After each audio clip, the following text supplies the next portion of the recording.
ఈరోజు question, Vasco da Gama ఇండియాలో ఏ సంవత్సరం అడుగుపెట్టాడు? దీని యొక్క ఆన్సర్ 1498 మే 17. ఇది మనం ఎలా గుర్తుపెట్టుకోవాలంటే, మనం సంవత్సరం గుర్తుపెట్టుకుంటే డేట్ ఆటోమేటిక్గా గుర్తుపెట్టుకోవచ్చు అనమాట. 1498లో మనం ఫస్ట్ 2 డిజిట్స్ని యాడ్ చేస్తే 5 వస్తుంది కదా. మన 5th మంత్ ఇది మే. అదేవిధంగా 98ని మనం యాడ్ చేస్తే ఏమవుతుంది? 9 + 8 17. ఇది డేట్ వచ్చి 17. 1948 మే 17. Thank you. ఈరోజు క్వశ్చన్, వాస్కోడి గామా ఇండియాలో ఏ సంవత్సరం అడుగుపెట్టాడు? దీని యొక్క ఆన్సర్ 1498 మే 17. ఇది మనం ఎలా గుర్తుపెట్టుకోవాలంటే, మనం సంవత్సరం గుర్తుపెట్టుకుంటే డేట్ ఆటోమేటిక్గా గుర్తుపెట్టుకోవచ్చు అనమాట. 1498లో మనం ఫస్ట్ 2 డిజిట్స్ని యాడ్ చేస్తే 5 వస్తుంది కదా. మన 5th మంత్ ఇది మే.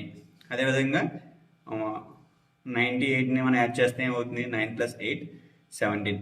ఇది డేట్ వచ్చి 17. 1948 మే 17. Thank you.